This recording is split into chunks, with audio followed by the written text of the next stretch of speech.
बिस्मिल्लाहिर्रहमानिर्रहीम। अस्सलाम वालेकुम। Golden gun episode 3। Imran highway के सफ़र मील से पहले एक मोटर पर खड़ा था। उसको ब्लैक ज़ीरो का इंतज़ार था। उसने यहाँ आने से पहले फ़याज़ से पीछा छुड़ाया। फिर वो कई जगहों पर गया, मुख्तलिफ़ लोगों से मिला। उसकी दौड़ इमिग्रेशन ऑफिस तक लगी थी। फिर उसने अपने मातहतों को जूलिया के ज़रिए एक काम सौंपे।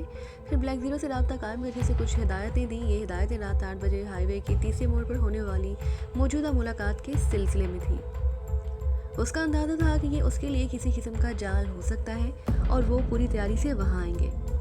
लिहाजा वो खुद भी कुछ तैयारी करके वहाँ जाना चाहता था। हो सकता था ये मौत का आखिरी मौत का साबित होता और वो लोजाटा पर काबू पा लेता। इसीलिए उसने ब्लैक ज़ीरो को जो हिदायतें दी थी उसके मुताबिक वो कुछ सामान ला रहा था।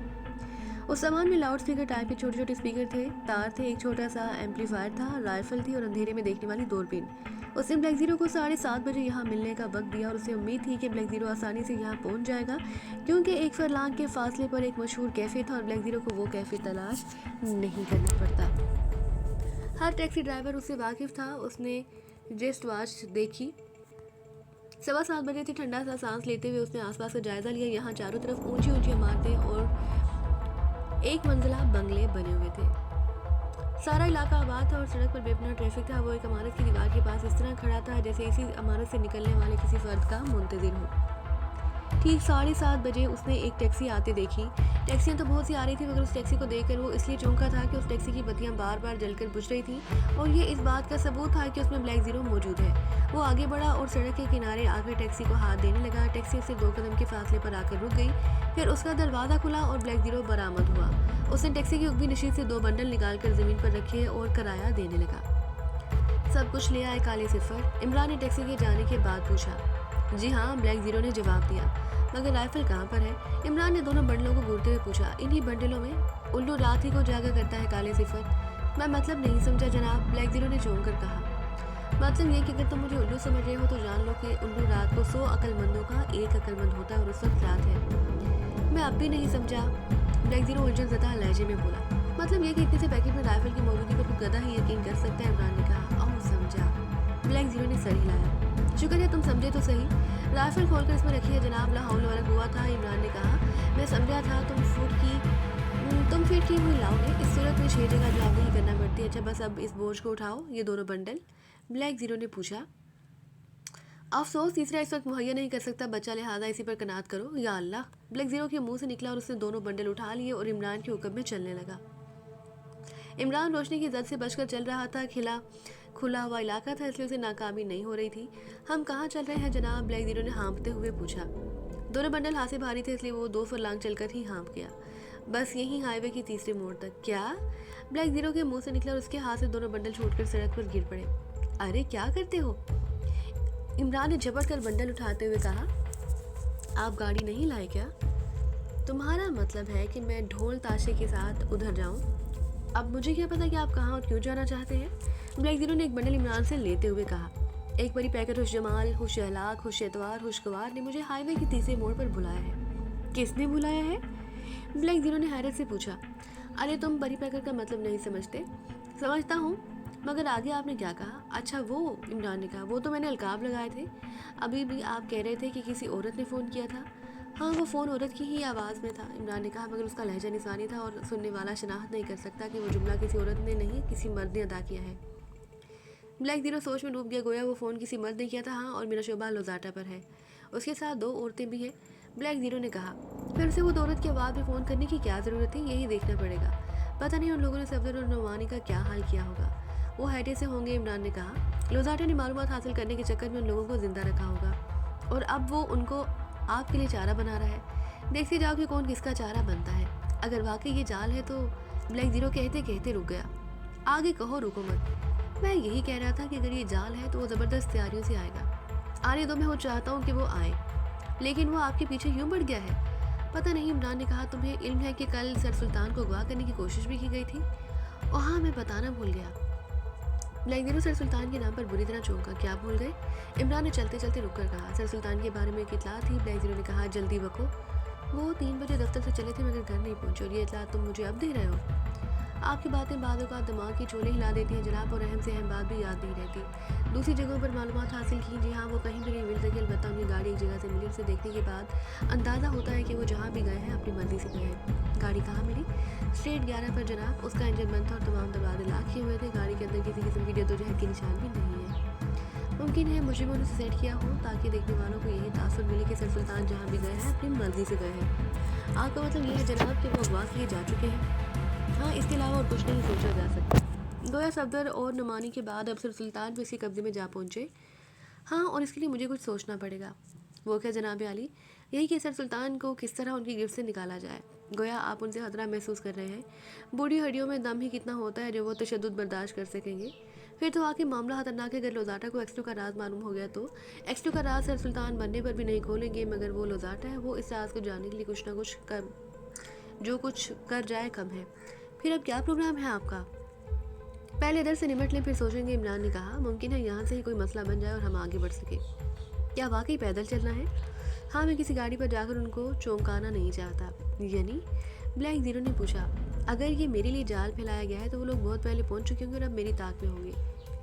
आप उनकी लाइल्मी में वहाँ जाना चाहते हैं? खुदा तुम्हारा भला करे, तुम वाकई समझदार हो। ये स्पीकर वगैरह क्यों मंगाए हैं? देखते जाओ, इमरान ने कहा। मैं उस पर इमरानियत सवार कराना चाहता हूँ। ओहो, ब्लैक जीरो के मुंह से निकला। वो अब आबादी से बाहर निकला है और सड़क से उतरकर चल रहे थे। यहाँ इलेक्ट्रिक पोल नहीं थे, इसलिए सड़क और आसपास का माहौल तारीकी में पोशीदा था। वो लोग चलते रहे। इमरान ने पिन टार्च रोशन कर रखी थी, जिसकी रोशनी उनके पैरों से 1 फुट आगे पड़ रही थी, और वो इतनी मध्यम थी कि दूर से देखे जाने का इम्कान ना होने के बराबर था। गालिबन अब हम तीसरे मोड़ पर पहुंचने वाले हैं, ब्लैक जीरो ने दूर नजर आने वाला एक हेवले को देखते हुए कहा। हाँ, ये टूटी फूटी इमारत हाईवे के तीसरे मोड़ पर है, इमरान ने स्याह हेवले को देखते हुए कहा। ये किसी ज़माने में एक अच्छा खासा होटल था, और हाईवे पर चलने वाली कारें और गाड़ियाँ चंद मिनट यहाँ ज़रूर रुका करती थी, और मुसाफिर खाने पीने के अशिया या तो ले लिया करते थे या वहीं खा लेते। इस तरह होटल पर 24 घंटे रौनक लगी रहती थी, मगर साल भर पहले बल्दिया ने इस नाजायज़ जायदाद को गिराकर इस होटल का खात्मा कर दिया, जब से इसके खंडर यहीं बाकी रह गए हैं।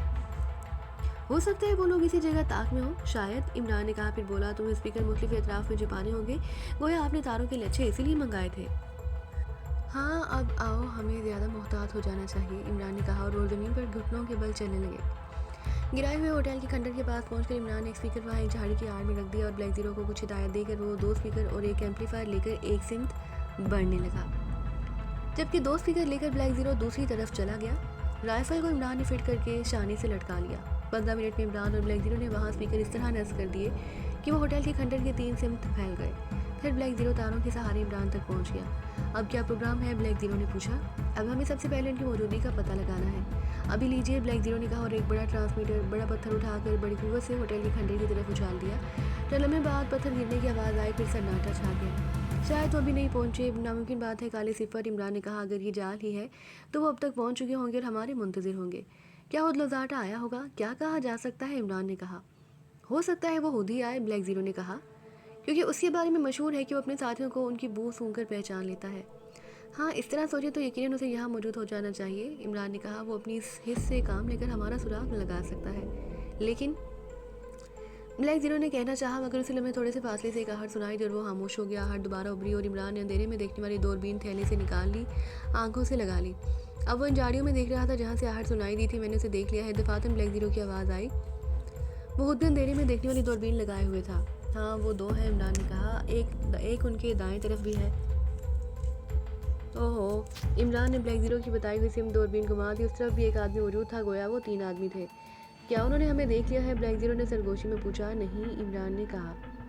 हो सकता है वो पत्थर गिरने पर मशकूक होकर इस तरफ निकल आए हो, शायद, ब्लैक जीरो ने कहा। वो तीनों वहीं दबक गए। एक आध और भी होगा, इमरान ने दूरबीन से आसपास का जायजा लेते हुए कहा। वो इस दूरबीन से इस तरह देख रहा था जैसे वो वहाँ दिन निकला हो, उसे और कोई नज़र नहीं आया था। शायद और कोई नहीं है, ब्लैक जीरो ने कहा। अगर होगा तो खंडर में होगा। देखते जाओ, इमरान ने कहा। वो अपने बिल से अभी बाहर आते हैं, फायर कीजिएगा क्या? नहीं, इमरान ने कहा, और एम्पलीफायर ऑन कर दिए। एम्पलीफायर उसकी अपनी ईजाद थी और उसने इसमें बहुत सी तब्दीलियाँ कर रखी थी। इस एम्पलीफायर के साथ एक इजाफी प्लेट भी लगी हुई थी जिस पर 10 टीन लगे हुए थे, और इन टीनों का ताल्लुक स्पीकरों से था। स्पीकरों में ऐसा निज़ाम मौजूद था कि उनके आसपास की आवाज़ें इमरान सुन सकता था। उसने एक नंबर के बटन पर उंगली रखी और बोला, तुम कहाँ हो, कहाँ हो। दूसरे लम्हे ब्लैक जीरो ने उन तीनों को चौंकते देखा जो झाड़ियों में छुपे हुए थे, क्योंकि इमरान की आवाज़ खंडर के करीब रखे हुए स्पीकरों से उभरी और लहजा ऐसा था जैसे किसी ने तेज़ किस्म की सरगोशी की हो। तुम कहाँ हो फ़ोन वाली। इमरान ने दोबारा सरगोशी की और एक मरतबा फिर होटल के खंडर से उसकी आवाज़ उभरी और ब्लैक जीरो ने उन तीनों में से एक को खंडर की तरफ बढ़ते देखा। खुद इमरान भी दूरबीन से उन्हें देख रहा था। शायद यही दिन है, ब्लैक जीरो ने कहा। इस पर यकीन मत करो, इमरान ने एम्पलीफायर ऑफ करते हुए कहा। मेरी छठी हिस्स बता रही है कि इन तीन के अलावा भी कुछ लोग यहाँ मौजूद हैं। सफाया करना है, ब्लैक जीरो ने पूछा। अगर लोजाटा उनमें मौजूद है तो फिर यही करना होगा, इमरान ने कहा। फिर उसने स्पीकर को कंट्रोल करने वाला निज़ाम ऑन कर दिया। इमरान, तुम कहाँ हो। दफातर ने की सारी आवाज़ उन्होंने अपने करीब से उन्हें बुरी तरह चौंक पड़े। फिर इससे कबल कि उनसे इज़्तिरारी तौर पर कोई हरकत सरजद होती, इमरान को होश आ गया। आवाज़ एम्पलीफायर के सेट से निकली थी। मेरे पास आओ, इमरान ने एक बटन पर उंगली रखकर कहा और उसकी आवाज़ सरगोशी की तरह होटल की खंडर के पास गूंजी। सामने आ जाओ इमरान, मैं तुम्हारी मुंतज़िर हूँ। निसानी आवाज़ फिर सुनाई जब इमरान के लबों पर मुस्कुराहट फैल गई। सफदर और नुमानी कहाँ पर है, इमरान ने फिर सरगोशी की। मेरे पास बेहोश पड़े हैं, निस्वानी सरगोशी ने कहा। उनको इधर खंडर के करीब ले आओ, इमरान ने कहा। नहीं इमरान, मैं उनको नहीं उठा सकती, तुम मेरी मदद करो, निस्वानी आवाज़ ने कहा। उसके बाद फिर ऐसी आवाज़ें उभरी जैसे एक से ज़्यादा अफराद वहाँ मौजूद हों। तुम्हारे साथ और कौन है, इमरान ने पूछा। मैं अकेली हूँ इमरान, नहीं कोई और भी मौजूद है। इमरान ने पूछा, कौन है वो। कोई नहीं, निस्वानी आवाज़ ने सरगोशी की। तुम शायद सफदर और नुमानी को मेरे करीब बेहोश पड़ा देखकर चौंक पड़े हो। आगे आओ ना ताकि मैं तुमको देख सकूं, इमरान ने कहा और दूरबीन से होटल के खंडर की जानिब देखने लगा। उसने खंडर के गिर्द 3-4 साए रेंगते देखे, मगर उनमें कोई औरत नहीं थी।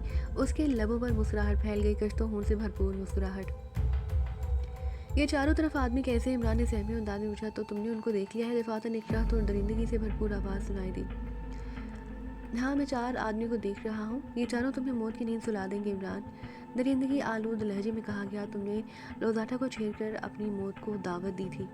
लोजाटा, इमरान ने कह कहा लगाए। इस दौरान वो बार बार कभी कोई स्पीकर को खोलता और कभी कोई।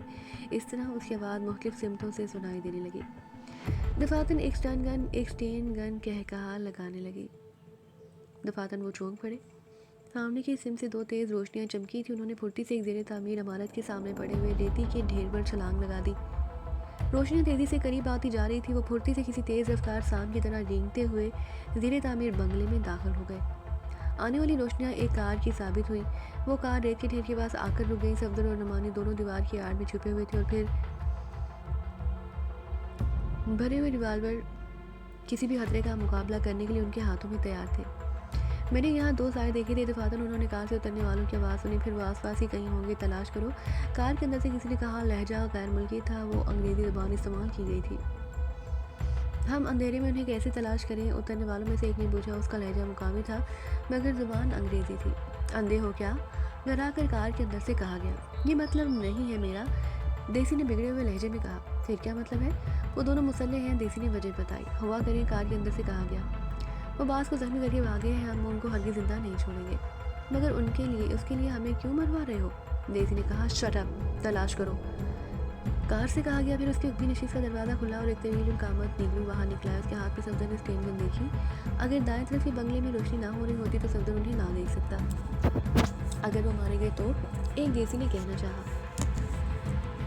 परवाह मत करो, उनकी लाशें भी मिल गई तो तुम इनाम के मुस्तहिक ठहरोगे, कार से उतरने वाले नीग्रो ने कहा और दोनों देसी उसी बंगले की तरफ चले गए। चलो तुम भी उतरो, नीग्रो ने कहा और कार का अगबी दरवाज़ा फिर खुला और एक नीग्रो और एक देसी कार से उतर आए। मजमूई तौर पर वो 5 थे, 2 नीग्रो और 3 देसी। फैल कर इस बंगले की गिर्द तलाश करो, नीग्रो ने फिर कहा और वो रिवाल्वर निकाल कर उसी तरफ आने लगे। भागो बेटा, नुमानी, सफदर ने कहा और वो दोनों को आहट पैदा किए बगैर दूसरे बंगले की तरफ आकर अधूरी दीवार के उकब में चले गए। फिर वो इसी तरह बंगलों की आड़ लेते हुए उस सड़क के दूसरी सिम निकल आए जिस पर निगरू और उनके साथी उन दोनों को तलाश कर रहे थे। वो सिर्फ 5 थे, नुमानी ने चलते हुए कहा। हाँ, फिर अगर हम चाहते तो फुर्ती से काम लेते हुए उनको ठिकाने लगा देते। निगरू के हाथ में स्टेन गन देखी थी, सफदर ने कहा। हाँ, और हमें सबसे पहले उसे ही निशाना बनाना चाहिए था ताकि बकिया चारों उसी तरफ दौड़ पड़ते। नहीं सफदर, हम उनको निशाना बना सकते थे, नुमानी ने कहा। बना तो सकते थे, सफदर ने कहा, मगर मैंने उसे मुनासिब नहीं समझा। वो क्यों? हो सकता है X2 इतनी लाशें पसंद ना करता, फिर हम अपनी जानें बचा रहे थे, नुमानी ने कहा। और ये X2 का भी हुक्म है कि अगर बिल्कुल ही जान पर बन जाए तो फिर लिहाज और मुरवत मत करो। हाँ ठीक है, सफदर ने कहा, मगर हमारी जान पर कहाँ बनी थी? अब और किस तरह जान पर बनती? खैर छोड़ो उसे। सफदर ने कहा, हमसे इससे बड़ी गलती सरजद हुई है। वो क्या? तुमने लोजाटा को गोली ना मारकर बुरा किया। इस वक्त मुझे तुम्हारा ख्याल था। नुमानी ने कहा, कोई भी आदमी मरने के बाद खतरनाक साबित नहीं होता। तुम्हारी जान तो बच गई ना। अब एक्सलो को इल्म हुआ कि हमने लोजाटा को छोड़ दिया है, तो वो किसके दिन नाराज़ होगा? सफदर ने कहा, इसका अंदाज़ा भी नहीं कर सकते हम। गलती बहरहाल गलती होती है। नुमानी ने कहा, अब हो ही गई तो क्या किया जाए? इसके सर पर ज़र्ब लगाने के बजाय तुम्हें चाहिए था कि उसकी कनपट्टी पर नाल रखकर ट्राइगर दबा देते, छुट्टी हो जाती। बहरहाल अब क्या करना है? नुमानी ने पूछा। हम तो भूल भुलैयों में फंस गए हैं। जाने ये कौन सी जगह है? नुमानी ने कहा। कहीं कहीं जलते हुए बल्बों को देखते हुए कहा, हर तरफ तामीरात हो रही हैं। शायद हम हाईवे के इतराफ में हैं। सफदर ने कहा, लगता ऐसा ही है। नुमानी ने कहा, मल्टी स्टोरीज इसी तरफ बन रही हैं, मगर अब यहाँ से निकला कैसे जाए? मैं खुद इस जगह पहली बार फंसा हूँ, सफदर ने कहा। फिर? नुमानी ने कहा, इस तरह तो टामक टोइयाँ मारते हुए सुबह भी हो सकती है और हम लोजाटा के साथियों के हत्थे भी चढ़ सकते हैं। यकीनन, सफदर ने कहा। जाहिर है, जब रास्तों का ही इल्म नहीं होगा तो करेंगे क्या? ये कि घूम फिर कर फिर उसी जगह पहुंच जाएंगे जहाँ से चले थे। काश कोई टैक्सी मिल जाए। सफदर ने ख्याल जाहिर किया। अगर टैक्सी मिल जाए तो सारा मसला ही हल ना हो जाए। नुमानी ने कहा, मगर उन इतराफ में जहाँ अब तक आदमी नजर नहीं आ रहा, टैक्सी कहाँ से मिलेगी? अल्लाह तो अकल ही, चलते रहो। सफदर ने कहा। और वो गली के एहतमाम पर सड़क पर घूम गए। वो चौकन्ने अंदाज में चारों तरफ देखते हुए चल रहे थे। दफातन दूर सड़क के कोने पर किसी गाड़ी की रोशनियां नजर आईं। वो आने वाली गाड़ी दूसरी सड़क से आ रही थी और उसी की तेज़ रोशनियां बंगलों की दीवार पर पड़ रही थी। चलो उधर आ जाओ। सफदर ने नुमानी को एक बंगले की आड़ में खींचते हुए कहा। उस तरफ हम बचाव कर सकेंगे अगर वो दुश्मन हुए तो। वही लगते हैं, नुमानी ने आड़ में होते हुए कहा। कार पहचानते हो? सफदर ने पूछा। हाँ, हल्के करीम कलर की गाड़ी है। ओहो, सफदर ने आड़ से देखने के बाद कहा। वो इसी तरफ मुड़ रहे हैं, कुछ और पीछे हट जाओ। नुमानी, तुम पीछे रहो। नुमानी ने कहा। मैं तख्तों की आड़ में मोटर संभालता हूँ। नुमानी ने कहने के साथ ही खुद को छत में स्टेयरिंग करने वाले तख्तों की ढेर की आड़ में गिरा दिया। आने वाली कार नज़दीक आ गई, फिर वो उनके सामने से तेज़ी से निकलती चली गई। वो वही कार थी। गोया बड़े मुनज़्ज़म पैमाने पर हमारी तलाश की जा रही है। हाँ, नुमानी ने तख्तों की आड़ से उड़ते हुए कहा। और क्यों ना हो, हमने लोजाटा जैसे खतरनाक आदमी को जख्मी जो कर दिया है। हमें इस इलाके से जल्द से जल्द निकलने की कोशिश करनी चाहिए, सफदर ने कहा। और वो उसी तरफ बढ़ने लगे जिधर से कार आई थी। दोनों ही पूरी तरह से चौकन्ने थे और उनकी तेज़ निगाहें इतराफ का अहाता किए हुए थी। ये तो हम वाकई भूल भुलैयों में फंस गए हैं। नुमानी ने कहा। जब तो कोई रहनुमाई ना करे, यहाँ से मेन रोड तक पहुँचना मुश्किल ही लगता है। यहाँ तो चूहे का बच्चा भी नज़र नहीं आ रहा। सफदर ने कहा। पूछें किसी किसी बंगले के चौकीदार को जगाएं क्या? फिर वही अहमकानाबाद। सफदर ने कहा। अगर कोई नज़र आए तब ना। हमें इलाके में चक्कर काटते हुए 1 घंटे से ज़्यादा हो गया, कोई चूहे का बच्चा भी मिला? फिर मेरी तजवीज़ मानो। नुमानी ने कहा। वो क्या, रात का बकिया हिस्सा किसी बंगले की दीवार से लगकर गुजार लेते हैं? नुमानी ने कहा। सुबह कोई ना कोई अल्लाह का बंदा रास्ता बता ही देगा। अरे कोई फिर कार आ रही है, सफदर ने कहा। वो फुर्ती से एक दीवार की आड़ में चले गए। आने वाली कार तेज़ी से करीब आती चली गई। फिर वो दोनों ही चौंके थे। उनकी निगाहें कार की साइड में जलने वाली लाल रोशनी पर जमी हुई थी। ये तो कोई टैक्सी मालूम होती है, नुमानी ने कहा। हाँ, मीटर की लाल बत्ती मैं भी देख रहा हूँ। पकड़े इसे? नुमानी ने पूछा। सफदर एक लम्हे के लिए झिझका, फिर वो दीवार की आड़ से निकलते हुए बोला, चलो कम से कम इस भूल भुलैयों से तो निजात मिलेगी।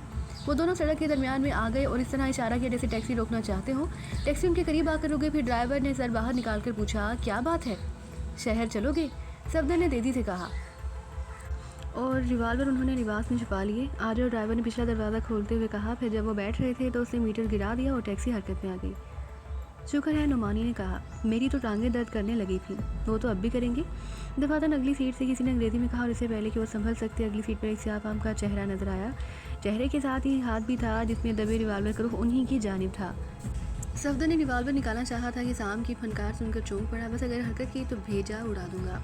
अरे धोखा, सफदर दांत पीस कर बोला। दोनों हाथ सर पर उंगलियां एक दूसरे में फंसा कर रखो। नीग्रो हो आया और सफदर ने उसे पहचान लिया। ये जैम्बी था। तुम पछताओगे, सफदर ने हाथ सर पर रखते हुए कहा। पछताने के लिए मैं तुम लोगों को शहर से बाहर ले जा रहा हूँ, जैम्बी ने घरा कर कहा। तुम सबकी कब्रें अब एक साथ बनेंगी। सबसे तुम्हारी क्या मुराद है? सफदर ने पूछा। इमरान भी अब तक मारा जा चुका होगा, जैम्बी घराया। क्या बकते हो? सफदर ने घरा कर कहा। जाबन जैम्बी का थप्पड़ सफदर के गाल पर पड़ा। वो झकोरा खाकर आगे की तरफ लुढ़का और ये मौका उसे सही लगा। उसने बड़ी तेज़ी से उसके रिवाल्वर वाले हाथ पर हाथ मारा। जैम्बी ने ट्रैगर दबा दी, मगर इस वक्त तक सफदर उसका रिवाल्वर वाला हाथ ऊपर उठा चुका था। गोली टैक्सी की छत फाड़ती हुई निकल गई। नुमानी ने उसी गर्दन पकड़नी चाही थी, मगर जैम्बी का घूंसा उसी कनपट्टी पर लगा और नुमानी की आंखों में अंधेरा छा गया। एक लम्हे के लिए उसके हाथ मुअत्तल होकर रह गए। टैक्सी हाईवे से टैक्सी अब हाईवे पर फराटे भर रही थी। ड्राइवर ने इस जद्दोजहद में हिस्सा नहीं लिया था, अलबत्ता 60 मील की रफ्तार से दौड़ने वाली टैक्सी को वो कंट्रोल कर रहा था। दफातन ज़ेम्बी का हाथ झुका, टैक्सी में फायर की आवाज़ गूंजी और ड्राइविंग करने वाले की हलक से फलक शिगाफ चीख निकल गई और वो स्टीयरिंग पर झुक गया। गाड़ी बुरी तरह लहराने लगी। नुमानी होश करो सफदर कराया उसने कहनी से। उसने कोहनी से नुमानी के कंधे पर ज़र भी लगाई थी। नुमानी एक झरझरी लेकर होश में आया था। टैक्सी की रफ्तार कम ज़रूर हो गई, मगर अब भी वो खतरनाक हद में थी। 40 मील की रफ्तार कम तो नहीं होती। सफदर ने पूरी कुव्वत से ज़ेम्बी का हाथ उसकी तरफ मोड़ना शुरू कर दिया, लेकिन जल्दी अंदाज़ा लगा लिया कि अगर वो इसी तरह जद्दोजहद करता रहा तो टैक्सी किसी हादसे का शिकार होकर उनको तहतुल सरा पहुंचा देगी। उसने पूरी कुव्वत से ज़ेम्बी के हाथ को ड्राइविंग सीट की तरफ झटका दिया। दूसरे ही लम्हे इकराह के साथ ज़ेम्बी का सर स्टीयरिंग से टकराया। नुमानी दरवाज़ा सफदर चीहा था। उसी लम्हे टैक्सी झटका खाकर मुड़ी और सड़क से उतरकर किसी चीज़ से पूरी कुव्वत से टकराई। एक धमाका हुआ और टैक्सी के गिर्द आग के शोले रक्स करने लगे। दूसरा लम्हा गुजर ही रहा था कि वो लांग धमाका हुआ और आग चारों तरफ बिखर गई। टैक्सी के चीथड़े उड़ गए थे। स्टेन गन की गनगनाहट उबलते ही इमरान गराया। वो समझ रहे थे कि आप खंडर के पास हैं। ब्लैक जीरो कहा लगाकर बोला। समझने दो, इमरान ने कहा और एक बटन दबाकर बोला, लोज़ाटा तेरी मौत मेरे हाथों लिखी है, आज तो बचकर ना निकल सकेगा। इमरान जवाबन लोज़ाटा की आवाज़ आई, अपने आप को मेरे हवाले कर दो, तुम चारों तरफ से घिर चुके हो, बच नहीं सकते। तलाश कर लो, इमरान कराया। इस मरतबा उसने वो बटन दबाया था जिसका स्पीकर खंडर से काफ़ी फासले पर था। मैं तुझे गला घोंट कर मारूंगा इमरान। लोज़ाटा की गराहट सुनाई दी, तूने मेरे कई साथियों को खत्म किया है। मेरे साथी कहाँ हैं? अंधेरे के बादशाह, शहंशाह। इमरान तीसरा बटन दबाकर बोला। इस बार आवाज़ खंडर की दूसरी तरफ से उभरी, जहन्नम में लोज़ाटा गराया। तब यकीन रखो मैं तुम्हारी बोटियां कुत्तों को ज़रूर खिलाऊंगा। तारीकी के शहंशाह, आज फैसला हो जाएगा कि कौन किसका शिकार होता है। ज़रूर आओ, मार डालो मुझे, इमरान कराया। इस बार उसने वो बटन दबाया था जिसका स्पीकर खंडर के सामने वाली सिमत में रखा हुआ था। तुम शैतान, लोज़ाटा की गराहट उभरी, सामने क्यों नहीं आते? तुम तो अंधेरे के शहंशाह हो। इमरान कराया लहजा तंजिया था। तलाश कर लो ना मुझे, मैं तुम्हारे पास ही तो हूँ। चारों तरफ फैल जाओ। लोज़ाटा की गराहट गूंजी। जो नज़र आए उसे बिला दरीग भून डालो, जाओ फैल जाओ। दूसरे लम्हे इमरान और ब्लैक जीरो ने बहुत से डरते कदमों की आवाज़ सुनी और अब उसे अंदाज़ा लगाया कि वहाँ लोज़ाटा ही नहीं, उसके साथ दर्जन भर के लगभग आदमी और भी मौजूद हैं। फिजा में एक बार फिर स्टेन गन का कहा उभरा, लोज़ाटा अगर तू मरना नहीं चाहता तो खुद को मेरे हवाले कर दे। इमरान खंडर के पास वाले स्पीकर का बटन दबाते हुए बोला, मैं वादा करता हूँ कि तुझे ज़िंदा कानून के हवाले कर दूंगा। तो अपनी खैर मना, नाली के कीड़े। लोज़ाटा की आवाज़ आई, मैं यहाँ कोई और काम करने से पहले तेरे वजूद को मिटा दूंगा। उससे क्या होगा लोज़ाटा? इमरान ने कहा। इस तरह तो अपनी शामत को आवाज़ दे रहा है, बेहतर है कि अपने आप को मेरे हवाले कर दे। एक सौदा हो सकता है इमरान, अब तुम सौदेबाजी की पोजीशन में नहीं हो लोज़ाटा। मैं तेरे दोनों साथियों और सेक्रेटरी हारजा सर सुल्तान को छोड़ दूंगा। लोज़ाटा इमरान का जुमला नज़रअंदाज करते हुए बोला, मगर उसके बदले तो X2 को मेरे हवाले कर दे। X2, इमरान ने कहा लगाया। अंधेरे के शहंशाह, ये तेरी बदकिस्मती है कि इस वक्त X2 और उसकी टीम यहाँ मौजूद है। अगर X2 यहाँ मौजूद है इमरान, तो यकीन रख उसे ख़त्म करके मैं तेरे तीनों आदमी को छोड़ दूंगा। इंतज़ार क्यों करते हो लोज़ाटा? दफातन इमरान X2 के लहजे में बोला, शुरू हो जाओ ताकि फ़ैसला हो सके कि कौन किसका शिकार करता है। हाँ, शुरू होता हूँ, लोज़ाटा ने कहा। उसके बाद उसने चीख कर जो कुछ भी कहा वो उसकी समझ में नहीं आ सका। वो नाकाबिले फ़हम ज़ुबान थी। शायद ये हमें घेरने के लिए कह रहा है, ब्लैक जीरो ने कहा। परवाह मत करो, इमरान ने कहा, मैं उसे पागल होने पर मजबूर कर दूंगा।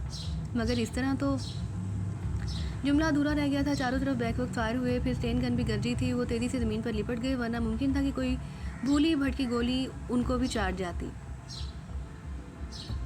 लोज़ाटा पागल हो गया, इमरान ने कहा। लहजा X2 का सा था, मैं तुझे चूहे के बिल से भी निकाल लूँगा। X2 के बच्चे, लोज़ाटा कराया, मेरे हाथ तेरा गला दबाने के लिए बेचैन है। यकीनन होंगे, इमरान X2 के लहजे में कराया, मगर मेरी गर्दन तक आते आते उनमें जान ना रहेगी लोज़ाटा। ये शोबदे बंद करो, लोज़ाटा झल्ला कर बोला। शायद आवाज़ों के कभी दाएं और कभी बाएं, कभी सामने और कभी खंडर की तरफ से सुनाई देने की वजह से वो चकरा कर रह गया था। हाँ, ये शोबदे नज़र आ रहे हैं, इमरान X2 के लहजे में कहा। ठीक है, तो खुद शोबदे से बाज आ जाओ, इसीलिए हर बात का शोबदा नज़र आ रहा है। अभी बताता हूँ। लोज़ाटा की आवाज़ उबरी और खामोशी छा गई। रह कर अब भी फायर हो रहे थे और फिजा में उनकी गूंज शायद दूर तक सुनी जा रही थी। इमरान ने कई बार लोज़ाटा को मुखातिब किया, मगर दूसरी तरफ खामोशी ही रही। कहीं वो हमारी बू पर तो नहीं लग गया? ब्लैक जीरो ने तशवीश जाहिर की। परवाह मत कर, इमरान हुनहार लहजे में बोला। अच्छा है वो उधर चला जाए, हम कब तक यहाँ लेटे रहेंगे? इस बार लोज़ाटा की आवाज़ आई तो हम अंदाज़ा कर लेंगे कि वो कहाँ पर मौजूद है। इमरान ने कहा। फिर हम उसकी तरफ बढ़ेंगे। फिर पुकारिए उसे, नहीं वो खुद बोलेगा, इमरान ने कहा और दूरबीन से एतराफ़ का जायज़ा लेने लगा। उसे अपने से 2 फरलांग दूर 2 साइड नज़र आए। 2 आदमी, उनमें से एक के हाथ में राइफ़ल भी नज़र आ रही थी। इमरान ने अपनी राइफ़ल सीधी की। दूसरे ही लम्हे में फ़िज़ा में फ़ायर की आवाज़ के साथ ही राइफ़ल बर्दाश्त की चीख भी गूंजी। इमरान ने दूसरी बार ट्राइगर दबाया। दूसरी चीख बुलंद हुई और फिर चारों तरफ से फायर होने लगे। आहा! इमरान एक्सटू के लहजे में बोला, लोज़ाटा, अजीम लोज़ाटा, अंधेरे के शहंशाह पागल हो गया है शायद। जवाबन उन्हें एक स्पीकर की तरफ से आती हुई गराहट सुनाई दी। शायद वो हमारी बू पर लग गया है, ब्लैक ज़ीरो ने कहा। देखते रहो, मज़ा तो अब आ रहा है माय डियर काले सिफर। इमरान ने किसी दरिंदे की तरह गरा कर कहा। बहुत दिनों बाद हाथ पैर हिलाने का मौका मिला है। इमरान दफातन लोज़ाटा की आवाज़ उभरी। मैं एक्सटू का राज पा गया हूँ। बहुत खूब, तुम बहुत ज़हीन हो लोज़ाटा। इमरान ने अपनी आवाज़ में कहा। ज़रा मैं भी तो सुनूं कि वो राज क्या है। तुम ही एक्सटू हो इमरान, लोज़ाटा ने कहा। और इमरान एक लम्हे के लिए सन्नाटे में आ गया। क्या सर सुल्तान ने एक्सटू का राज खोल दिया? उसने सोचा, फिर अपने ख्याल को रद्द कर दिया। सर सुल्तान मरते मर जाते, मगर एक्सटू का राज हरगिज़ नहीं खोलते। ये सिर्फ लोज़ाटा का अंदाज़ा हो सकता है। इस बार तुम भी बोलोगे, इमरान ने ब्लैक ज़ीरो से कहा और 2 बटन दबा दिए। अब लोज़ाटा पागल हो गया है, ब्लैक ज़ीरो ने कहा। और वो अहमक भी है, इमरान ने ब्लैक ज़ीरो के साथ ही कहा। फिर बैक वक्त दोनों ने कह कहे लगाए थे।